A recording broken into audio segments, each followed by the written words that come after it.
الحمد لله نحمده ونستعينه ونستغفره ونؤمن به ونتوكل عليه ونعوذ بالله من شرور أنفسنا ومن سيئات أعمالنا من يهده الله فلا مضل له ومن يضلله فلا هادي له وأشهد أن لا إله إلا الله وحده لا شريك له وأشهد أن سيدنا وسندنا وشفيعنا ومولانا محمدا عبده ورسوله أما بعد فأعوذ بالله من الشيطان الرجيم بسم الله الرحمن الرحيم والسابقون الأولون من المهاجرين والأنصار والذين اتبعوهم بإحسان رضي الله عنهم ورضوا عنه وأعد لهم جنات تجري تحتها الأنهار خالدين فيها أبدا ذلك الفوز العظيم. وقال الله تبارك وتعالى في مقام آخر في صحف مكرمة مرفوعة مطهرة بأيدي سفرة كرام بررة. وقال النبي صلى الله عليه وسلم اللهم اجعله هاديا مهديا واهد به. وقال النبي صلى الله عليه وسلم اللهم علمه الكتاب والحساب وقه العذاب. وقال النبي صلى الله عليه وسلم في مقام آخر يبعث الله معاوية يوم القيامة وعليه رداء من نور الإيمان. صدق الله العظيم وصدق رسوله النبي الكريم ونحن على ذلك لمن الشاهدين والشاكرين والحمد لله رب العالمين. میرے معزز سامعین، واجب الاحترام دوستو بزرگوں،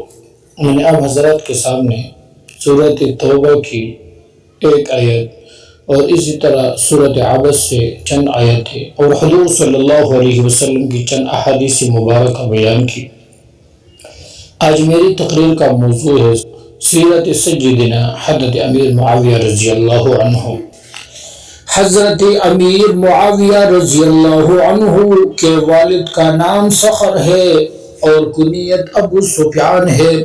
اور کنیت ہی سے مشہور ہے اور پانچویں پشت میں حضور صلی اللہ علیہ وسلم سے نسب مبارک ملتا ہے۔ حضرت امیر معاویہ رضی اللہ عنہ کے اسلام لانے کے بارے میں دو قول ہے۔ پہلا قول تو یہ ہے کہ فتح مکہ کے موقع پر حضرت ابو سفیان رضی اللہ عنہ بھی ایمان قبول کر کے مسلمان ہوئے تھے، جو کہ حضرت امیر معاویہ رضی اللہ عنہ کے والدی گرامی ہے، اور حضرت امیر معاویہ رضی اللہ عنہ بھی مسلمان ہوئے تھے۔ تو اس وجہ سے حضرت امیر معاویہ رضی اللہ عنہ والسابقون الاولون من المہاجرین والانصار اللہ تعالیٰ کے اس قول میں داخل نہیں ہے، اس لیے کہ اس سے وہ لوگ مراد ہے جو فتح مکہ سے پہلے اسلام لا چکے تھے اور سبقت کرنے والے تھے، پہل کرنے والے تھے اسلام لانے میں۔ مہاجرین اور انصار مراد ہے، اور جو فتح مکہ کے بعد ایمان لا چکے، اللہ تعالیٰ فرماتے ہیں والذین اتبعوہم بإحسان، وہ لوگ جنہوں نے مہاجر اور انصار کی اخلاص کے ساتھ اتباع اور پیروی کی۔ تو اللہ تعالیٰ آگے فرماتے ہیں رضی اللہ عنہم ورضوا عنہ، کہ اللہ تعالیٰ مہاجرین اور انصار سے بھی راضی ہوئے، اور اسی طرح ان لوگوں سے جو فتح مکہ کے بعد اسلام قبول کر کے ایمان لائے تو اللہ تعالیٰ ان سے بھی راضی ہے۔ رضی اللہ عنہم ورضوا عنہ، یہ اللہ سے راضی ہے، اللہ ان سے راضی ہے۔ آگے اللہ تعالیٰ فرماتے ہیں وَأَعَدَّ لَهُمْ جَنَّاتٍ تَجْرِي تَحْتَهَا الْأَنْهَارُ خَالِدِينَ فِيهَا أَبَدًا۔ ذالک الفوز العظیم، کہ میں نے ان لوگوں کے لیے ایسے باغات تیار کیے ہیں جن کے نیچے نہریں بہتی ہوں گی اور ہمیشہ ہمیشہ رہیں گے، یہ بہت بڑی کامیابی کی بات ہے۔ لیکن بعض محققین فرماتے ہیں کہ حضرت امیر معاویہ رضی اللہ عنہ صلح حدیبیہ کے موقع پر مسلمان ہوئے تھے اور مسلمان ہونے کا اظہار فتح مکہ کے موقع پر کیا۔ ہمارے پاس دلیل کیا ہے؟ ان کا دلیل یہ ہے ان محققین کا جو فرماتے ہیں کہ حضرت معاویہ رضی اللہ عنہ فتح مکہ سے پہلے یعنی صلح حدیبیہ کے موقع پر مسلمان ہوئے تھے۔ فرماتے ہیں کہ حضور صلی اللہ علیہ وسلم نے مشرکین مکہ سے فتح مکہ کے بعد یہ معاہدہ کیا تھا کہ جو آدمی فتح مکہ سے پہلے مسلمان ہوا ہو تو صرف وہی آدمی مدینہ جا سکتا ہے۔ اگر حضرت امیر معاویہ رضی اللہ عنہ فتح مکہ کے بعد مسلمان ہوئے تھے تو پھر وہ مدینے کیسے گئے اور 1.5 سال تک حضور صلی اللہ علیہ وسلم کی خدمت میں حضور صلی اللہ علیہ وسلم کے خادم کیسے رہے؟ تو اس سے معلوم ہوتا ہے کہ حضرت امیر معاویہ رضی اللہ عنہ صلح حدیبیہ کے موقع پر مسلمان ہوئے تھے۔ تو والسابقون الاولون من المہاجرین والانصار میں داخل ہے۔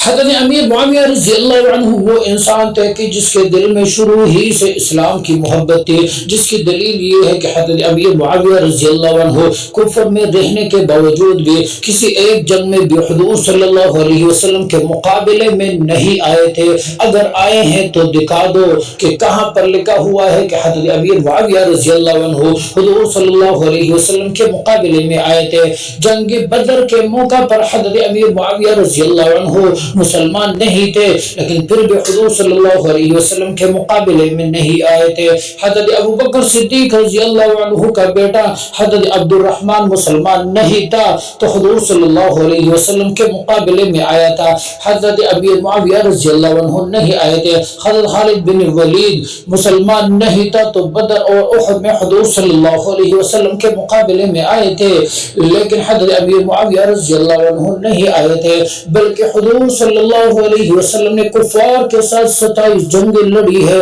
کسی ایک جنگ میں یا سریے میں حضرت امیر معاویہ رضی اللہ عنہ حضور صلی اللہ علیہ وسلم کے مقابلے میں نہیں آئے تھے۔ تو یہ دلیل ہے اس بات کی کہ حضرت امیر معاویہ رضی اللہ عنہ کے دل میں شروع ہی سے اسلام کی محبت تھی۔ حضرت امیر معاویہ رضی اللہ عنہ وہ صحابی ہے کہ جن کی حضور صلی اللہ علیہ وسلم کے ساتھ 3 رشتہ داریاں ہیں۔ پہلی رشتہ داری یہ تھی کہ حضرت امیر معاویہ رضی اللہ عنہ کی چھوٹی بہن ام حبیبہ رضی اللہ عنہ جس کا نام رملہ تھا حضور صلی اللہ علیہ وسلم کی بیوی ازواج مطہرات میں سے تھی اور ام المؤمنین تھی، تو اسی وجہ سے حضرت امیر معاویہ رضی اللہ عنہ حضور صلی اللہ علیہ وسلم کے سالہ ہوئے۔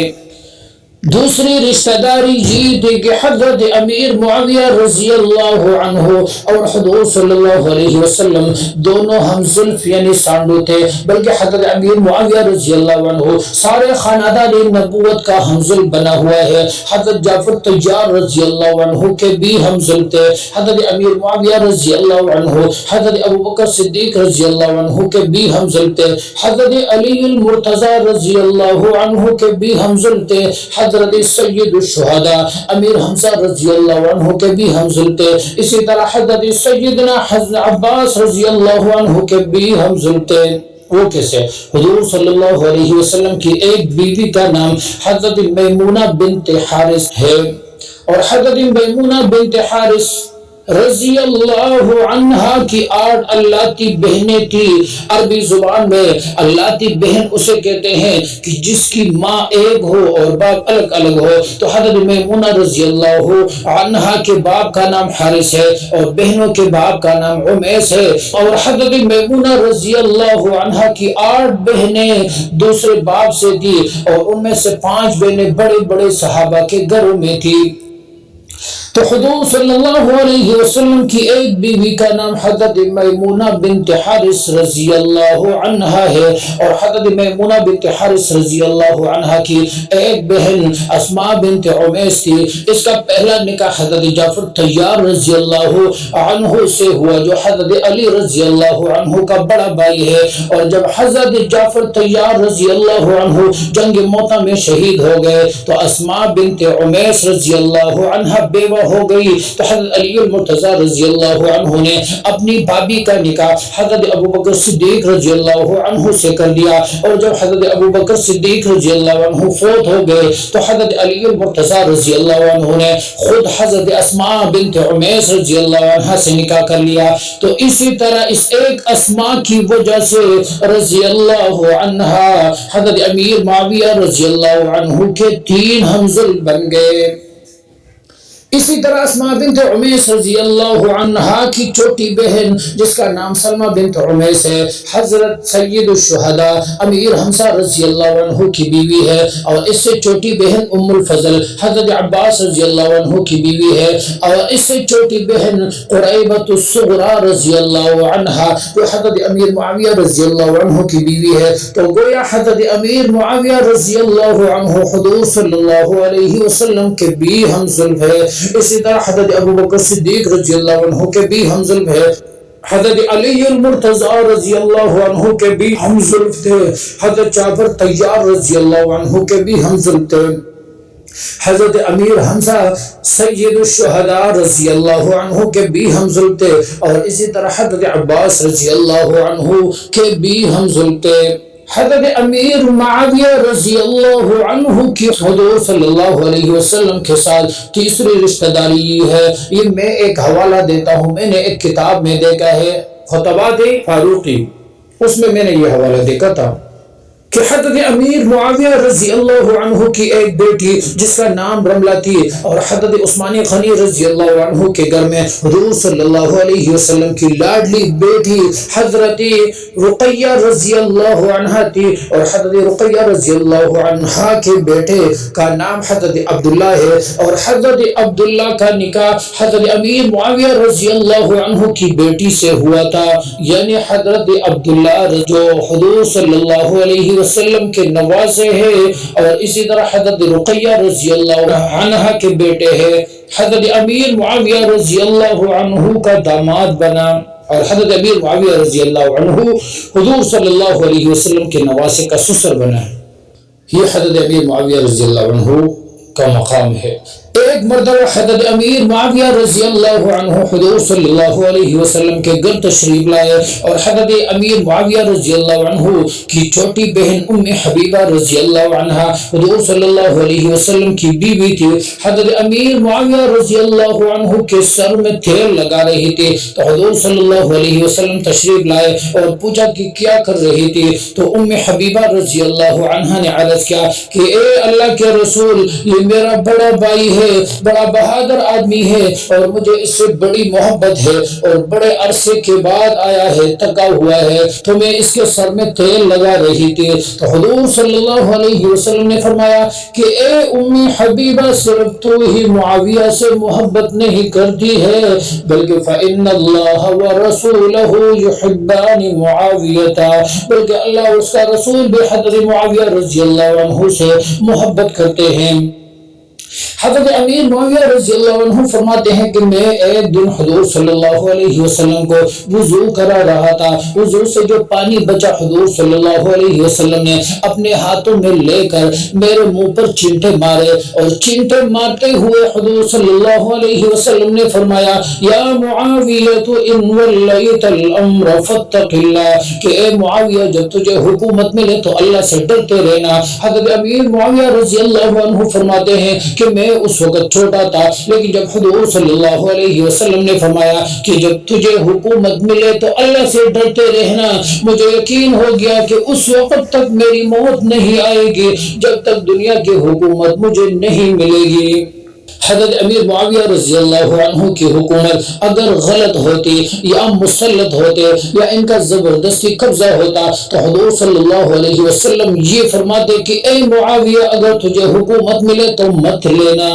تو حضور صلی اللہ علیہ وسلم نے یہ نہیں فرمایا ہے، بلکہ فرمایا کہ فاتق اللہ، کہ اللہ سے ڈرتے رہنا۔ لیکن اگر کوئی آدمی ضد و عناد کی وجہ سے، منافقت کی وجہ سے، صحابہ سے دشمنی کی وجہ سے امیر معاویہ رضی اللہ عنہ پر یہ سوال کر لے کہ حضرت امیر معاویہ رضی اللہ عنہ اللہ سے نہیں ڈرتے تھے، اس لیے حضور صلی اللہ علیہ وسلم نے فرمایا کہ اللہ سے ڈرتے رہنا، تو ہم جواب دیتے ہیں کہ پھر تو حضور صلی اللہ علیہ وسلم ہر نماز میں یہ دعا کرتے تھے کہ اہدنا الصراط المستقیم، بلکہ نماز کی ہر رکعت میں دعا کرتے تھے۔ اسی طرح ہم بھی ہر نماز کی ہر رکعت میں یہ دعا کرتے ہیں کہ اہدنا الصراط المستقیم، کہ اے اللہ سیدھا راستہ دکھا۔ تو کیا ہم سیدھے راستے پر نہیں ہیں؟ یقیناً ہم سیدھے راستے پر ہیں، تو پھر یہ دعا کیوں کرتے ہیں؟ اس لیے کہ اللہ تعالیٰ اس سیدھے راستے پر مضبوطی عطا فرمائے۔ تو اسی طرح حضور صلی اللہ علیہ وسلم نے بھی حضرت امیر معاویہ رضی اللہ عنہ کو فرمایا کہ اللہ سے ڈرتے رہنا اور اللہ تعالیٰ کے ڈر پر آپ کو استقامت عطا فرمائے۔ بعض لوگ نعوذ باللہ کہتے ہیں کہ معاویہ کا نام اور معنی غلط ہے اور یہ نام رکھنا نہیں چاہیے۔ پہلی بات تو یہ ہے کہ اگر معاویہ کا معنی غلط ہوتا تو کیا تمہیں عربی آتی ہے؟ حضور صلی اللہ علیہ وسلم کو نعوذ باللہ عربی نہیں آتی تھی، حضور صلی اللہ علیہ وسلم نے تو یہ نام نہیں بدلا تھا، اور تو آیا ہے اعتراض کرنے والا۔ حالانکہ حضور صلی اللہ علیہ وسلم کے دور میں بڑے بڑے صحابہ آئے، ان کے نام کا معنی غلط تھا تو حضور صلی اللہ علیہ وسلم نے بدل دیا۔ ایک شخص صحابی بننے کے لیے آیا اور اس کا نام تھا زید الخیل، خیل کہتے ہیں گھوڑے کو، تو حضور صلی اللہ علیہ وسلم نے اس کا نام بدلا اور فرمایا کہ آج کے بعد تیرا نام زید الخیر ہوگا۔ اسی طرح ایک صحابی آئی، اس کا نام رملہ تھا تو حضور صلی اللہ علیہ وسلم نے برہ رکھ دیا۔ اسی طرح رملہ کی جگہ ام حبیبہ رضی اللہ عنہا جو حضور صلی اللہ علیہ وسلم کی بیوی ازواج مطہرات میں سے ہے، اور اسی طرح حضرت معاویہ رضی اللہ عنہ کی بہن ہے۔ اسی طرح ایک آدمی آیا اور کہا کہ میرے پاس 10 بیویاں ہیں، تو حضور صلی اللہ علیہ وسلم نے فرمایا کہ 6 کو چھوڑ دو اور 4 رکھ دو، یعنی غلط کام پر حضور صلی اللہ علیہ وسلم تبدیلی فرما دیتے ہیں۔ اور حضرت امیر معاویہ رضی اللہ عنہ کو حضور صلی اللہ علیہ وسلم بلاتے تھے، اپنے پاس بٹھاتے تھے، اسی طرح قرآن لکھوا دیتے، خط لکھوا دیتے، لیکن نام نہیں بدلوایا۔ تو معلوم ہوا کہ معاویہ کا معنی اچھا بھی ہوتا ہے، لیکن جس کے دل میں خناس ہے وہ وہی غلط معنی لیتا ہے۔ لسان العرب کتاب میں لکھا ہے کہ معاویہ اس ستارے کو کہتے ہیں کہ جب وہ ستارہ طلوع ہوتا ہے تو تہجد کا وقت شروع ہوتا ہے۔ سبحان اللہ۔ اسی طرح حضرت امیر معاویہ رضی اللہ عنہ کاتب بھی وہی بھی تھے، یعنی قرآن لکھا کرتے تھے۔ تو اگر کوئی آدمی ضد و عناد کی وجہ سے یہ کہے کہ قرآن نہیں لکھا کرتے تھے بلکہ خطوط لکھا کرتے تھے، تو میں ان سے پوچھتا ہوں خط میں تو راز کی بات ہوتی ہے، یعنی مطلب یہ ہے، اور اسی طرح وہی تو عام ہے، حدیث لکھنا بھی وہی ہے، کتاب قرآن لکھنا بھی وہی ہے۔ مطلب یہ ہے کہ حضرت امیر معاویہ رضی اللہ عنہ حضور صلی اللہ علیہ وسلم کے رازدان تھے۔ اللہ تعالیٰ قرآن مجید میں ارشاد فرماتے ہیں، سورۃ النساء آیات نمبر 113، وَأَنزَلَ اللَّهُ عَلَيْكَ الْكِتَابَ وَالْحِكْمَةَ وَعَلَّمَكَ مَا لَمْ تَكُنْ تَعْلَمُ، کہ اللہ کے نبی وہ اللہ تعالیٰ نے نازل کیا ہے علیہ کا آپ پر الکتاب قرآن مجید، والحکمت اور حکمت سے مراد جو ہے حدیث ہے، وعلمک اور سکھایا ہے آپ کو ما وہ علوم لم تکن تعلم جس کو تم نہیں جانتے تھے، وکان فضل اللہ علیک عظیما، اس قرآن کا سکھانا اور اسی طرح اس حدیث کا سکھانا یہ اللہ کا تیرے اوپر بہت بڑا فضل اور کرم ہے۔ تو جس طرح اللہ تعالیٰ نے قرآن مجید نازل کیا ہے، اسی طرح اللہ تعالیٰ نے حدیث کو بھی نازل فرمایا ہے، مگر فرق صرف اتنا ہے کہ قرآن وہی مطلوع ہے، یعنی جس کی تلاوت کی جاتی ہے، حدیث وہی غیر مطلوع ہے، اس کی تلاوت نہیں کی جاتی ہے۔ قرآن کے الفاظ اور معانی دونوں اللہ تعالیٰ کی طرف سے ہے، حدیث کے جو الفاظ ہے وہ حضور صلی اللہ علیہ وسلم کے زبان مبارک کے ہے، اور اسی طرح معنی اللہ تعالیٰ کی طرف سے ہے، لیکن وہی ہے، قرآن بھی وہی ہے اور حدیث بھی وہی ہے۔ اگر قرآن نہیں لکھتے حدیث لکھتے تھے اور حدیث بھی وہی ہے تو کاتب بھی وہی ہوا۔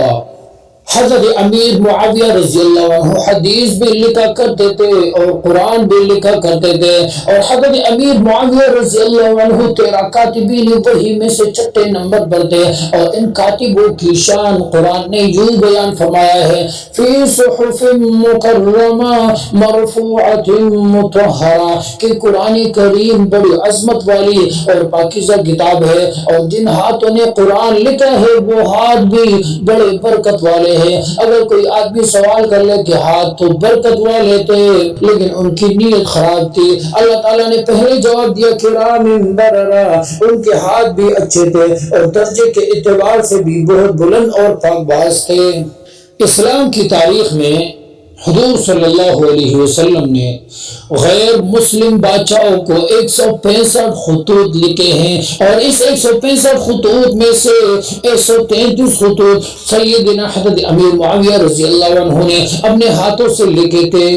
کتنا بڑا مقام ہے۔ ایک مرتبہ حضور صلی اللہ علیہ وسلم کے پاس غسان ریاست کا ایک شہزادہ آیا اور کہا کہ اے اللہ کے رسول، میں عیسائی ہوں اور آپ کی زیارت کرنے کے لیے آیا ہوں، تو اگر آپ کو میں کوئی تحفہ دوں تو آپ قبول کریں گے یا نہیں؟ حضور صلی اللہ علیہ وسلم نے فرمایا کہ ہاں قبول کروں گا۔ تو اس نے کہا کہ میرے سامان میرے پاس یہاں پر نہیں ہے بلکہ 6 میل باہر رکھ کر آیا ہوں، تو آپ صلی اللہ علیہ وسلم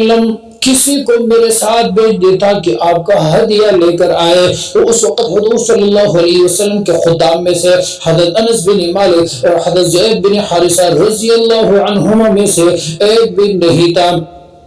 اور حضرت امیر معاویہ رضی اللہ عنہ دربار رسالت میں موجود تھے۔ تو حضور صلی اللہ علیہ وسلم نے فرمایا کہ اے معاویہ، تم اس کے ساتھ جاؤ اور ہدیہ لے کر آؤ۔ تو حضرت امیر معاویہ رضی اللہ عنہ فوراً اٹھ کر چل پڑے اور فرماتے ہیں کہ میرا وہ جوتا جو میں باہر جانے کے لیے پہنا کرتا تھا وہاں پر موجود نہیں تھا۔ تو میں نے شہزادے سے یہ بھی نہیں کہا کہ میں جوتا لے کر آتا ہوں، اس لیے کہ حضور صلی اللہ علیہ وسلم کا حکم تھا، تو میں ننگے پاؤں ہی چل پڑا، اور عرب کی پھر سخت گرمی اور پتریلی زمین کا کیا کہنا، آدمی ایک قدم بھی عرب کی سرزمین پر گرمی میں اور پھر ننگے پاؤں نہیں چل سکتا ہے۔ حضرت امیر معاویہ رضی اللہ عنہ فرماتے ہیں جب میں باہر نکلا تو شہزادے سے کہا کہ مجھے بھی اپنے سواری پر سوار کر لے کیونکہ میرے پاؤں جل گئے ہیں۔ تو شہزادے نے کہا کہ تو ایک نوکر ہے، ایک غلام ہے، میں شہزادہ ہوں، میں تجھے کیسے اپنی سواری پر سوار کر سکتا ہوں؟ حضرت امیر معاویہ رضی اللہ عنہ چپ ہو گیا اور کچھ نہیں کہا، پیدل ننگے پاؤں چلتے رہے، پھر آخر میں کہا کہ سواری پر جب سوار نہیں کرتے ہو تو کم از کم اپنا جوتا تو دے دو۔ تو شہزادے نے کہا میں غلاموں کو اپنا جوتا نہیں دیتا ہوں۔ تو حضرت امیر معاویہ رضی اللہ عنہ 6 میل تک اس کے سواری کے ساتھ پیدل ننگے پاؤں گرم ریت پر دوڑتا رہا اور حضور صلی اللہ علیہ وسلم کا ہدیہ لے کر آ گئے۔ یہ حضرت امیر معاویہ رضی اللہ عنہ کی شان ہے کہ حضور صلی اللہ علیہ وسلم نے اس کو اپنا سفیر اور نمائندہ بلکہ اپنا امین بنا کر بھیجا تھا۔ تو جس کو نبی ایک چیز کے لیے امین تسلیم کر لے، ساری امت الٹی لٹک جائے، پھر بھی حضرت امیر معاویہ رضی اللہ عنہ کی امانت میں شک و شبہ نہیں کیا جا سکتا ہے۔ اور جب حضرت امیر معاویہ رضی اللہ عنہ ہدیہ لے کر آ گئے تو حضور صلی اللہ علیہ وسلم نے پوچھا کہ اے معاویہ کیوں اتنی دیر ہو گئی؟ تو حضرت امیر معاویہ رضی اللہ عنہ نے پورا قصہ سنایا کہ میں 6 میل تک ننگے پاؤں دوڑتا رہا۔ تو حضور صلی اللہ علیہ وسلم نے فرمایا کہ اے معاویہ کیا اتنی تیز گرمی میں تیرے پاؤں جلے نہیں؟ تو حضرت امیر معاویہ رضی اللہ عنہ نے عرض کیا کہ معاویہ کب جلتے پاؤں کا خیال کرتا، حکم جو آپ کا تھا۔ حضور صلی اللہ علیہ وسلم نے جب حضرت امیر معاویہ رضی اللہ عنہ کی یہ بات سنی تو عجیب جملہ ارشاد فرمایا، غور سے سنو، ابن ماجہ کی حدیث ہے، احلم من امتی معاویہ، کہ میری امت کا سب سے حوصلہ مند، سب سے بردبار، سب سے صبرناک آدمی حضرت معاویہ رضی اللہ عنہ ہے۔ اللہ اکبر۔ یہ بات یہاں پر ختم ہو گئی، یہ واقعہ ختم ہو گیا یہاں پر۔ اس واقعے کے پورے 38 سال بعد جب حضرت امیر معاویہ رضی اللہ عنہ دمشق کے تخت پر بیٹھے اور پوری آدھی دنیا کے حکمران بنے، اور جب حضرت امیر معاویہ رضی اللہ عنہ کی فوجوں نے افریقہ کے جزیروں کو فتح کیا تو غسان کے ملک کو بھی فتح کیا، اور جب قیدیوں کو حضرت امیر معاویہ رضی اللہ عنہ کے سامنے پیش کیا گیا تو ان قیدیوں میں غسان ریاست کا وہی شہزادہ جس نے حضرت امیر معاویہ رضی اللہ عنہ کو سواری پر سوار نہیں کیا تھا، جس نے حضرت امیر معاویہ رضی اللہ عنہ کو جوتے نہیں دیے تھے، اور جس نے حضرت امیر معاویہ رضی اللہ عنہ کو نوکر اور غلام کہا تھا، تو حضرت امیر معاویہ رضی اللہ عنہ نے اس کو پہچان لیا اور فرمایا کہ اس کو آزاد کر دو اور اس کے رسیوں کو کھول دو۔ اگر میں ہوتا تو میں کہتا کہ اس کو قتل کر دو، اگر آپ ہوتے تو کہتے تھے کہ اس کو جیل میں ڈال دو، لیکن جس کو پیغمبر نے امت کا سب سے حوصلہ مند آدمی کہا تھا اس معاویہ نے فرمایا کہ اس کی رسیاں کھول دو، اس پر کوئی قید نہیں، فرمایا یہ شہزادہ ہے، قابل احترام ہے، اس کو بڑے مہمان خانے میں لے جاؤ، اور 1 مہینے تک اس کی مہمان نوازی کی، اور پھر 1 مہینے کے بعد 10,000 درہم دے کر فرمایا کہ تو آزاد ہے اور جہاں جانا چاہتے ہو تو جاؤ۔ یہ شہزادہ بڑا حیران تھا، لوگوں سے پوچھا کہ یہ کون ہے اور اس کا نام کیا ہے، تو ایک آدمی نے کہا کہ یہ اس ابو سفیان جو مکے کے سردار تھے اس کا بیٹا معاویہ ہے۔ اللہ اکبر۔ تو اس شہزادے نے حضرت امیر معاویہ رضی اللہ عنہ کو غور سے دیکھا اور کہنے لگا کہ تو وہی لڑکا ہے جس کو میں نے سواری پر سوار نہیں کیا تھا، جس کو میں نے اپنا جوتا نہیں دیا تھا، جس کو میں نے غلام اور نوکر کہا تھا۔ تو حضرت امیر معاویہ رضی اللہ عنہ فرمانے لگے کہ جس دن تم قید ہو کر آئے تھے اس دن میں نے پہچان لیا تھا کہ تو وہی شہزادہ ہے جس نے مجھے نوکر اور غلام کہا تھا، تو میں آج بھی محمد کا غلام ہوں صلی اللہ علیہ وسلم، میں آج بھی محمد صلی اللہ علیہ وسلم کا نوکر ہوں۔ تو اس شہزادے نے اسی وقت کلمہ پڑھ کر مسلمان ہو گیا اور کہا کہ میری آنکھوں نے ایسے اخلاق والا آدمی کہیں نہیں دیکھا ہے۔ تو یہ حضرت امیر معاویہ رضی اللہ عنہ کی شان ہے اور سیرت ہے جو میں نے مختصراً بیان کیا وقت کی کمی کی وجہ سے۔ اللہ تعالی ہمیں اور آپ کو صحابہ کے ساتھ محبت کرنے کی توفیق عطا فرمائے۔ قولوا قولی ھذا واستغفر اللہ لی ولکم ولسائر المسلمین والمسلمات۔